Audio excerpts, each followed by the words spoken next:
Ladies and gentlemen, we are here with episode number 16. Sweet 16. Yeah. I can't believe we're here already, but we've made it. Man, Sweet 16, and we are bringing another recap episode. I know I enjoy our regular episodes, and I'm sure you do as well, Brad. But the recaps are kind of you can tell us in the comments that, we're helping, we're doing all that. But it's fun to be able to talk to the people that, we've really dove into their bag and see, all right, are we moving in the right direction, or are we just a bunch of crazy people out here? Mm-hmm. Yeah. No, it's really good to see. It remotivates me to go out there and throw in the rain and throw in the heat and do all the weird stuff that we have to do for the podcast. So, no, I'm excited. I do enjoy these episodes. I'll say that you have to have a lot more endurance than I do. All I'm doing is just connecting with people, thinking about some plastic. You're the one actually getting out there, making the throws, seeing the improvements. So, Brad, just can't say enough. Grateful for you. Honored to be co-hosting this with you. And, excited to dive in and chat with our guests today. We have 3 coming back for us, and all 3 great people. Not that we have, bad people in the past. Always got to clarify.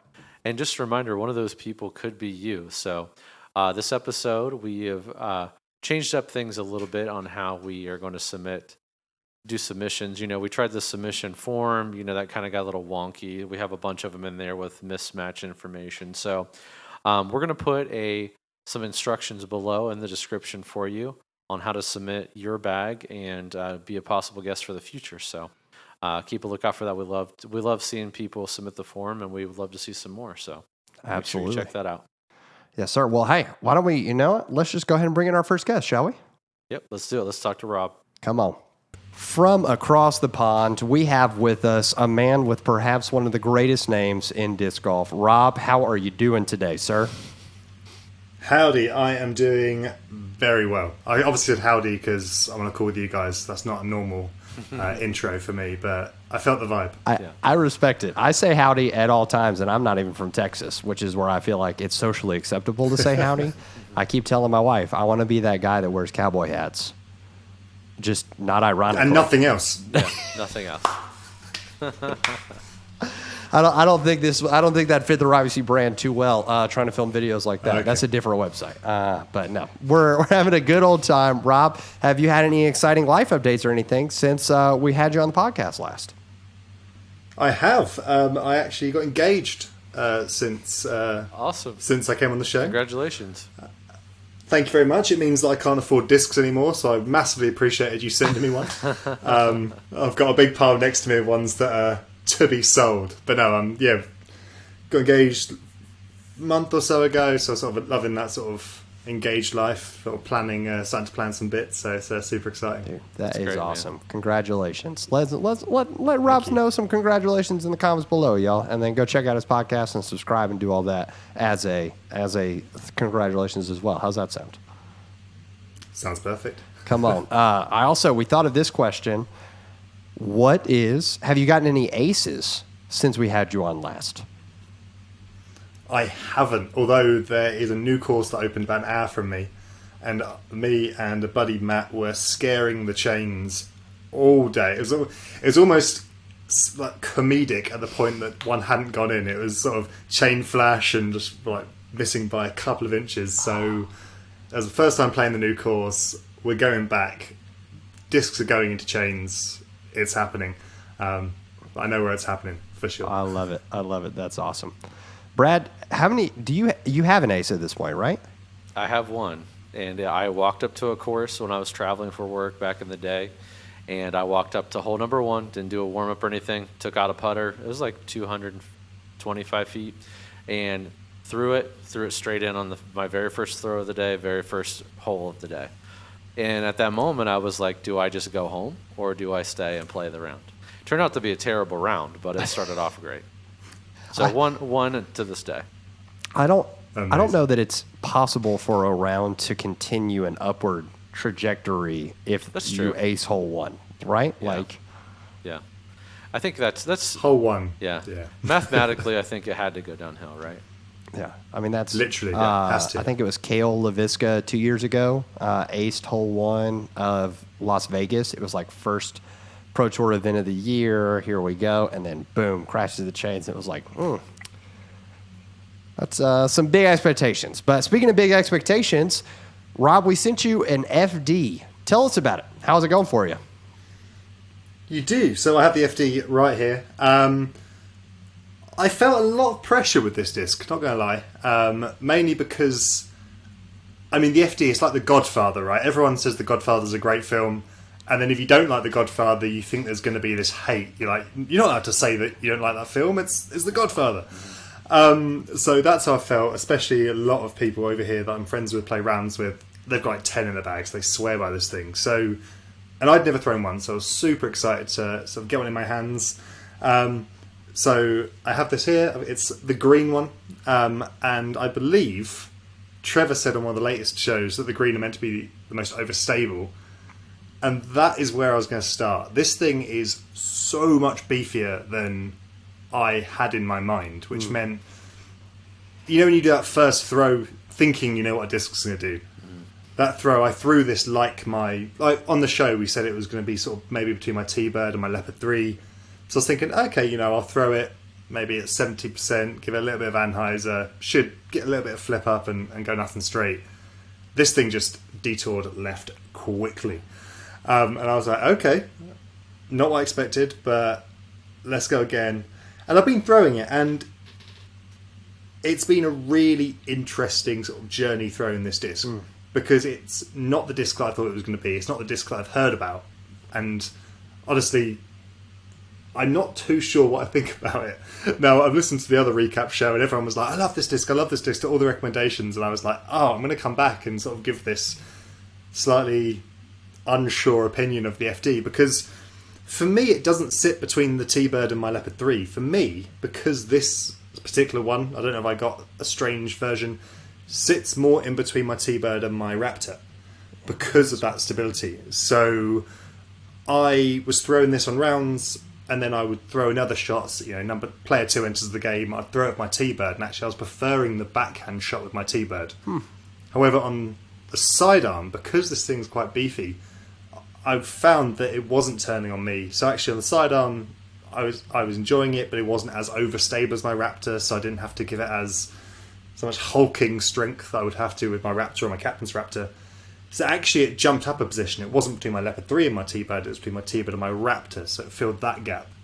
And then that led me to question whether that gap was big enough to fill with a whole new disc, because obviously the difference between a T-Bird and a Raptor isn't massive. Obviously the Raptor is just a lot more reliable when it comes to stability, so is it a case of I just need to throw those discs differently, change the way I throw those two discs to fill that gap rather than this FD filling that gap?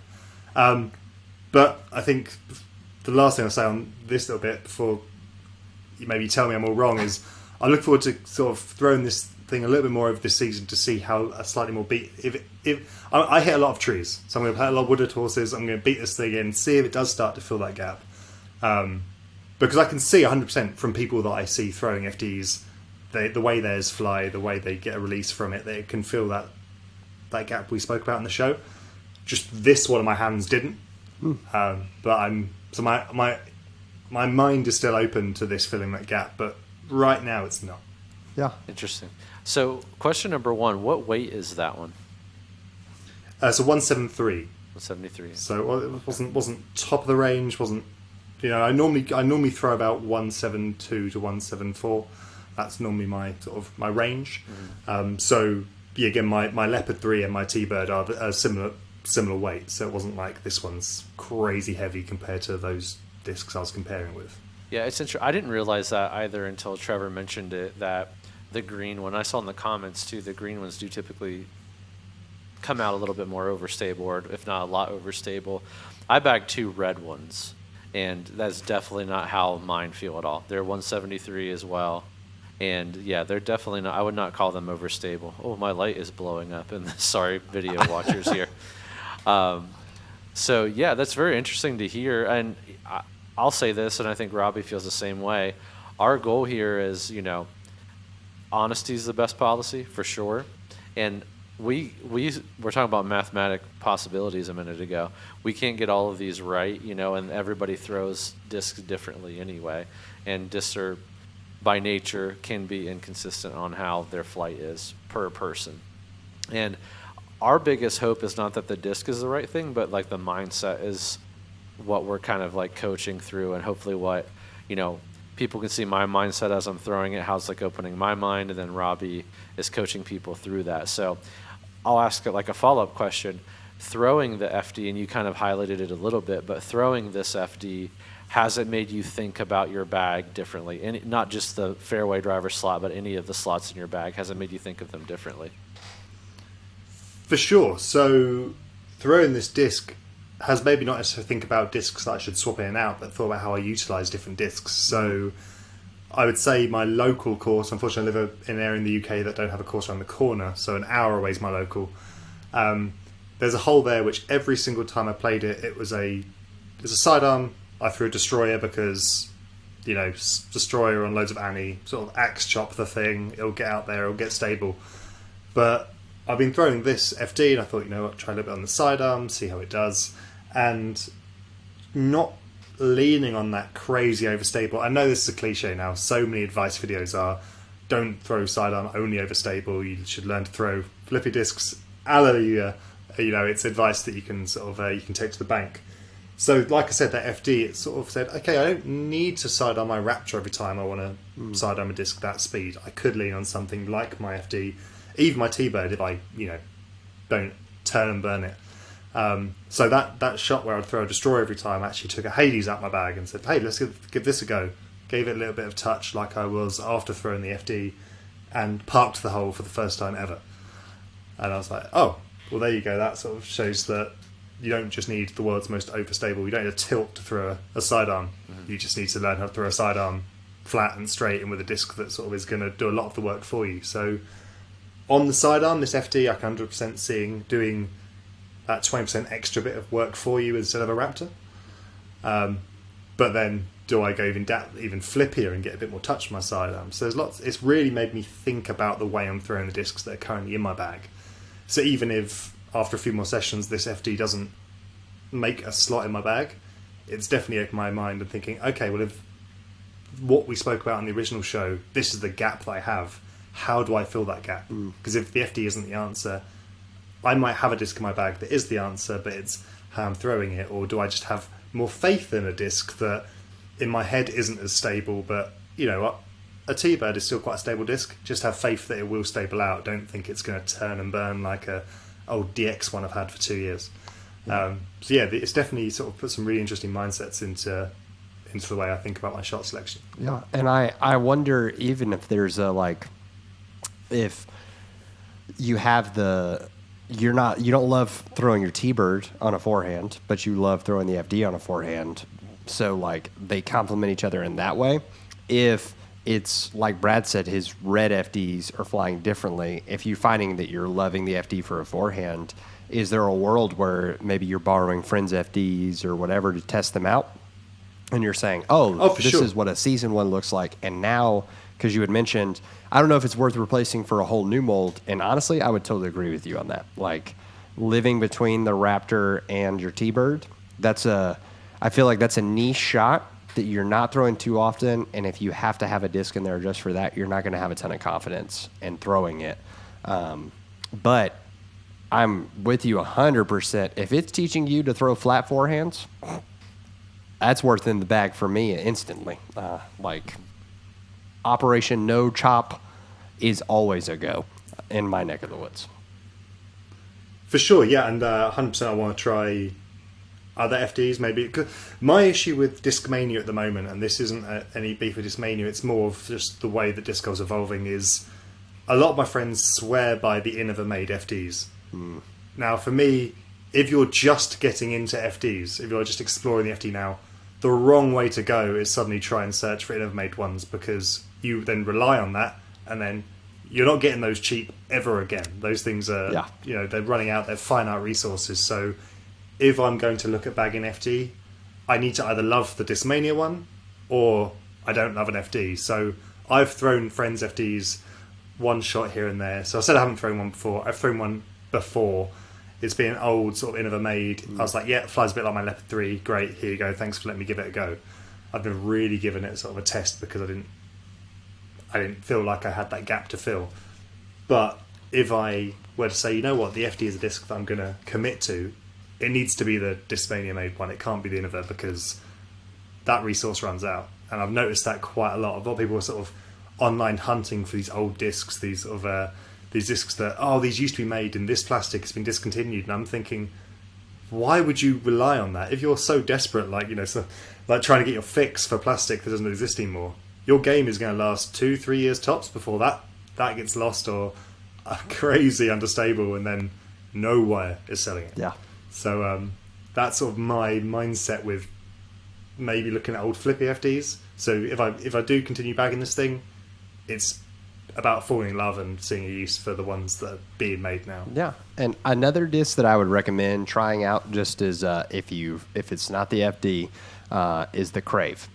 I'm not sure if we ended up talking about the Crave, but if the FD doesn't fit that slot and you're still looking for that middle area, I would definitely recommend a Crave, because I don't want to give you something because I think that slot isn't something that's naturally flippy, because that's your Leopard 3. So we want it to have a little bit of stability to it. But perhaps I will admit I was not someone who knew enough about the FDs to be like, oh yeah, the green one? That's clearly they're the beefy ones. So that's my bad. Well, no, I never believed that plastic colour. I always thought that was folklore. The orange ones do this and the green ones do this. I was like, that's not true. So, but maybe for these it is. Who knows? Maybe Trevor's taking us all for a ride. I think he's doing that on a regular basis anyways. So yeah, that's true. Yeah. But awesome. Well, hey, Rob, we appreciate you coming on, man, and just want to say good luck in your journey trying out the FD. Good luck in the journey of engagement, and just hope that you guys all the planning, soak it up, have a great time. Nothing else like it. And then if there's anything we can do for you in the future, please let us know. But right now, give some plugs for your podcast real fast. We got to make sure we're getting it promoted, baby. Yeah, as always, go check out the Amside podcast. We've got some awesome guests. I think since the last episode, we've had Nate Heinault come on. So if you've enjoyed Ledgestone recently, he talks about what goes into running that event. And we've just got some awesome guests coming up to sort of round out the season. We've got some big stuff coming up for Worlds, USCGC obviously, so definitely check that out. And if you want to follow what I'm doing on socials, it's Amside Rob, so Amside_Rob. And I always try and sort of do some fun posts, talk about how I'm progressing in the game, and yeah, love to see you over on those platforms. Awesome. Well, hey, we appreciate you, sir, and we will catch you in a later episode, my man. Awesome. Thanks for having me. Thanks, Rob. See you. All righty. We have, across the screen right now, we have the actual full team for Team In the Back. So, Silas, what's up, sir? Welcome back to the front of the camera for In the Back. Thank you. Good to be here. Love it. Appreciate the opportunity. Team Friday, baby. We're holding it down strong. Plastic Addicts and In the Bag unite. Well, Silas, have you had any major life updates or cool things happen since last time we had you on the podcast? Man, not a ton going on. Just grinding on the disc golf content, man. Just pumping out more content for you guys, and y'all seem to be loving it, and just exciting stuff. I'm so excited that I get to do this. I get to call this my job, because it's honestly feels like I'm living in a dream. So, yeah. Dude, that is awesome. Have you gotten any aces since we had you on last? I haven't got any aces. I came close. I came close yesterday. I played Peaksview Park, which is like a little pitch and putt course. Just went out. It was a little rainy. Got a little rainy round in, but no, it came close. But none sank in the basket, sadly. Yeah. Well, I'm sure coming soon, especially throw in some beautiful plastic that you do get to throw over at foundationdisc.com. Got to make sure we're getting those plugs in. Got to make sure we're getting those plugs. Yeah. So, Silas, you came on and we had you try it's like a crown jewel of mid-ranges. We had you try the Justice. How'd it go for you? Yes. Yeah. So that was right after Charleston. I got to pick one up over here in our retail store.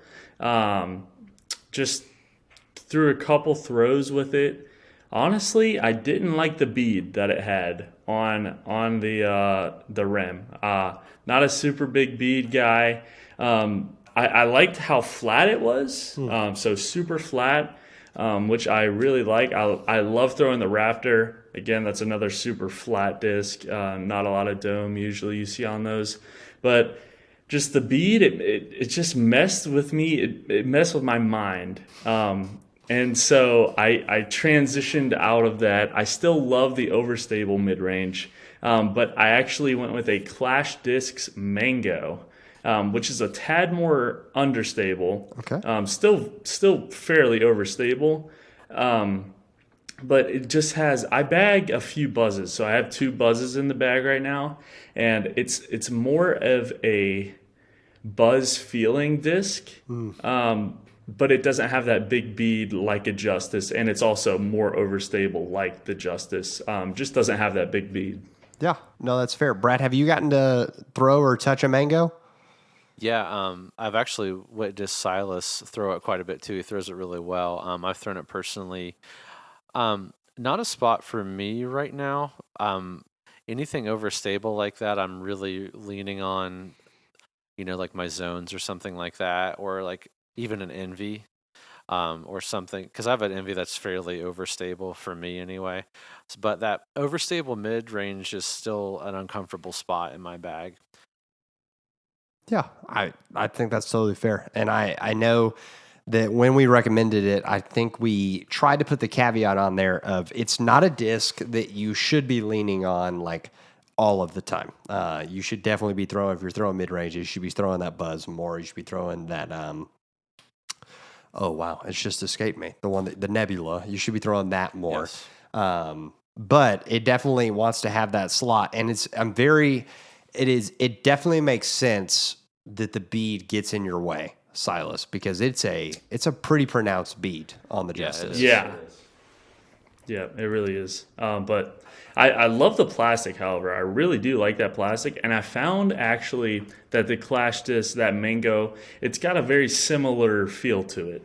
So it's that translucent kind of ice plastic. That Clash Disc, it's very similar plastic. So Yeah. When I shot a video with it, I didn't realize how overstable that Mango was going to be.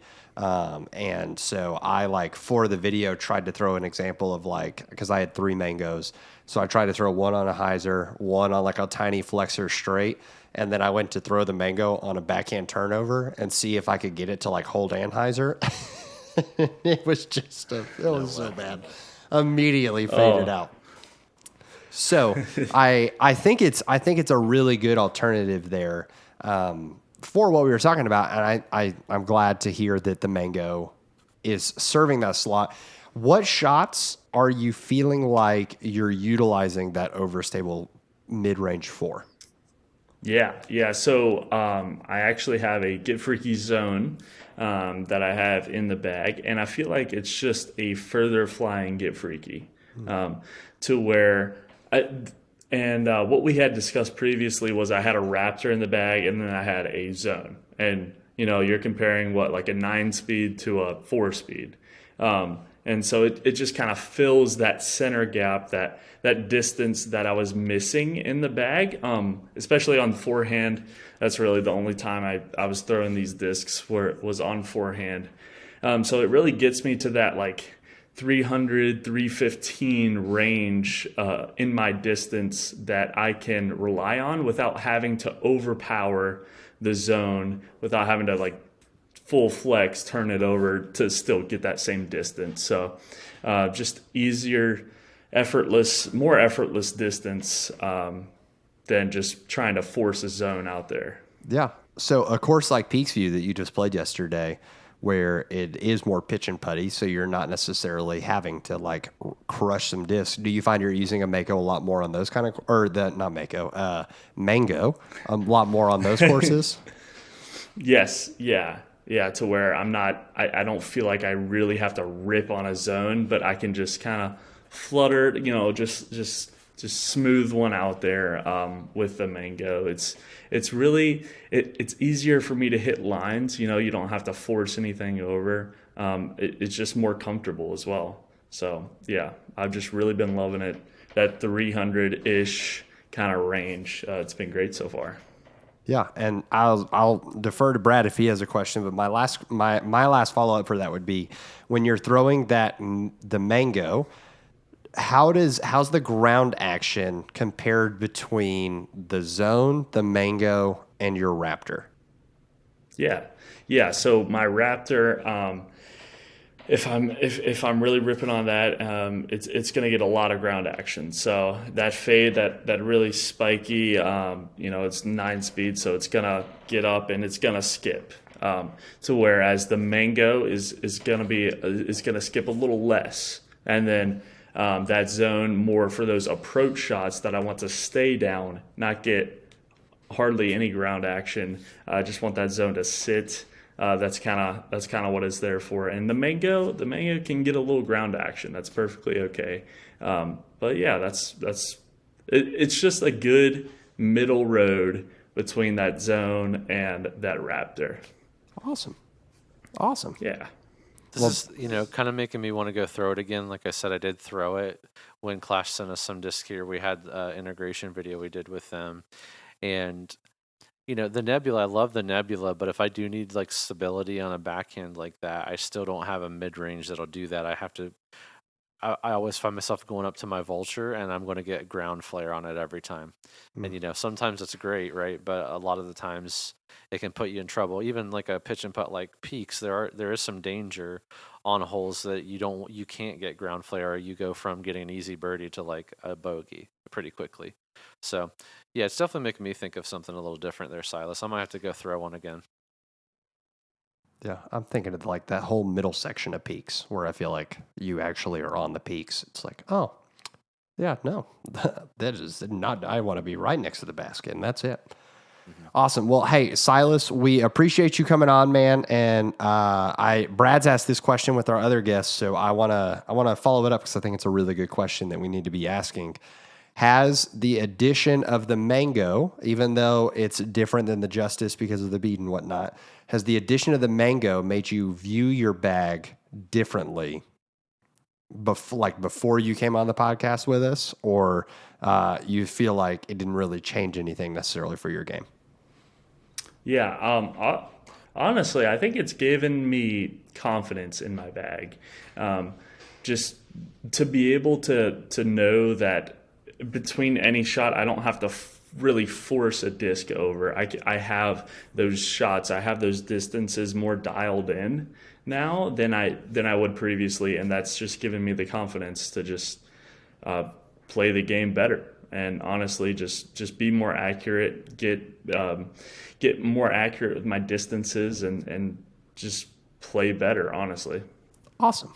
Dude, that is fantastic to hear. Well, we are grateful for you, as always, Silas, for not only what you do for this podcast, grateful for you coming on, man. And you know what? I'm just going to go ahead and say it. I'm grateful that you're a part of Team Foundation, because I think it would Same. not be anywhere near the level that it is without you. So thanks for being a rock star, sir. Man. Absolutely. Dude, and I'm sure we will have you on a future episode. Absolutely. Let's do it. Awesome. Thanks, guys. See you, Silas. Thanks, man. All righty, we have with us our next guest, Tyler. How are you doing, sir? Good, and you guys? I'm fully convinced. I'm tired of these people. You know what? We're going to stand against the stigma that like short aces are bad aces. If you get the disc in the basket in one go, proud of you. It took me 8 years to make that happen. So I'm here for the celebrations. Perfect. Tyler, when we had you on last, we were talking about distance drivers, my man, and we sent you a Thrasher. Let us know. How'd it go? What do you think of the Thrasher? One, beautiful Thrasher. Threw it a lot. I found maybe it's flipped a little too much but didn't fight out. So if I didn't give it enough height, it wanted to really catch an edge. So I tried just giving it more height, throwing it on holes where maybe I had a tailwind or maybe I had a little bit more headroom. And it's really awesome for that. But I knew you guys were onto something, so I looked through Discraft's lineup and found the Scorch, which is There you go. just a tick more stable, but the same idea, that same understable slot that I was missing.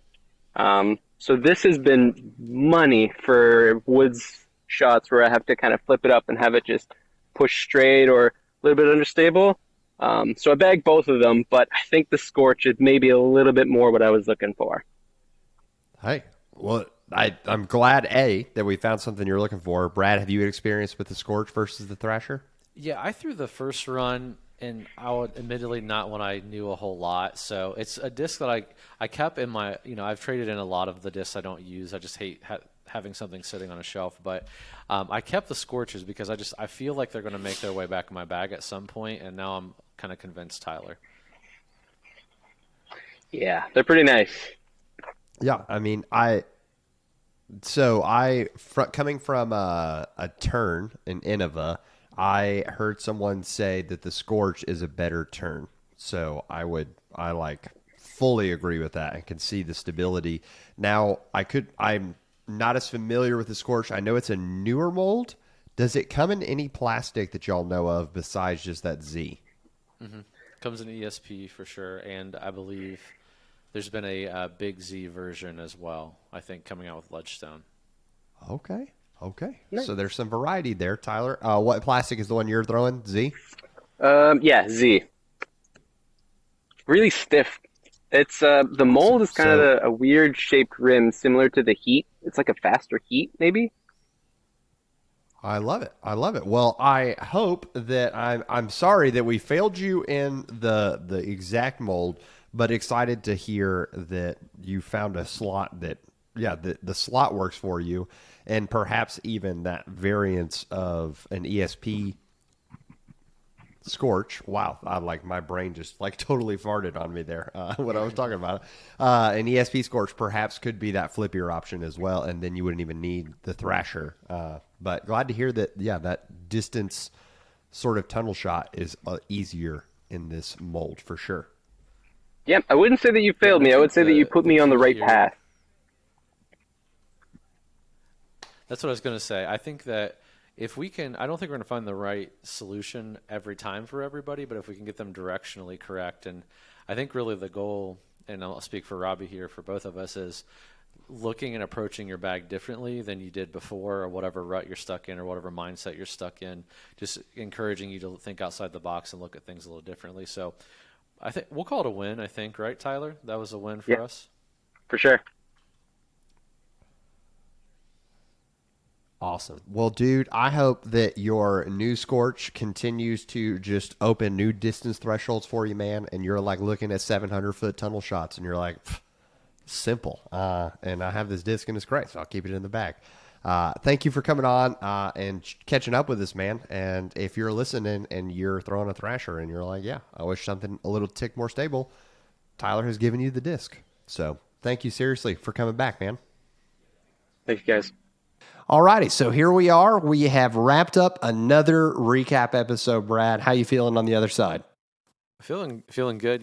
I think initially you're like, oh, well, really none of the guests on this episode really added the disc we recommended to their bag, the complete opposite of the last one. But the thing I'm proud of is I feel like every one of them either found a disc that they were looking for based on the advice that we gave them, and them working through the disc that we sent, or kind of gave them a different mindset on their bag to help them identify or gain some confidence. So I'm okay with that. The disc that we send them doesn't have to go in their bag. It's more of, are we helping them toward an end goal, which I think all of us are just trying to be a little bit better at disc golf and have some more fun at disc golf. So. Absolutely. And I want to say, not that oh man, we had a favorite guest or anything like that, but I really appreciate Rob's transparency of saying, hey, I'm not decided yet. I'm still trying to figure it out, because I think that there's a point where, especially as disc golfers, we have to be like, hey, I just need to stick with this bag for a little bit. I don't need to change things up. I need you to write it out, see how it is. But there's also a phase where you can try a disc golf for a little bit and just realize, hey, yeah, this isn't for you. And like really lean into that as well. So I appreciate we don't have y'all on the podcast for the sake of buttering up me and Brad. Like that is not why we have you guys on here. And so if you end up coming on an episode, don't feel like, oh yeah, when you get to the recap episode, you got to be like, hey, you guys are great. This was perfect for me. So I appreciated, hearing a little bit more of like, it wasn't that disc. It was something like in that same vein. So I'm with you, Brad. But speaking of new discs, what's new in the warehouse for you guys? Yeah, so hopefully by the time this comes out, we're going to be launching, number one, the shirt I have on. You can't see the back of it. We have some Dark Horse tees coming out this week. So those will be launching on Friday. MVP is on its way. It's not here yet. I got the shipping notifications. The new MVP is on its way. Come on. It's always like a mystery when it's going to get here. So it'll be here. We just restocked all the Tour Series Innova. It's been picked through a lot, but there is some good stuff left. There's some Halo bosses left that people are excited about. I think we sold our last Toro today, but just go and look through the new. We did a complete Innova restock, so Tour Series, everything Innova is restocked in the warehouse now. So excited about that. I don't know when Castoplast will be here, but the Cloudbreaker 3s come out this week. Yes, they come out Thursday. If I had to guess, there are going to be none left. I'm sorry for those of you who really wanted one. Hopefully you grabbed one already. So we'll have some reviews and stuff coming out, so make sure you keep an eye out for those. But yeah, a lot of stuff, a lot of discs going up in the warehouse. We're reorganizing, making it more efficient, and working on some stuff behind the scenes too. So I'll speak more to that later. I love it. I love a good teaser, It keeps them coming back. Coming back. Well, y'all, we are always grateful for you continuing to listen. If you wouldn't mind and you appreciate what we're doing here, always leave us a review on Spotify, Apple Podcasts, all of that. It always helps us out. Make sure that we are getting to meet new audience members because, once again, the goal of this isn't so that Brad and I can go to sleep at night thinking, wow, we are just amazing. I'm so happy for us. No, we do it because we care about you guys and we want to make sure that we're doing our best to help make better disc golfers out there, whether they're throwing better or just throwing the right discs or approaching their bag in a different way. So we appreciate each and every one of you. And remember, as always, if it's good, keep in the bag. We'll see you next week. Thanks, guys.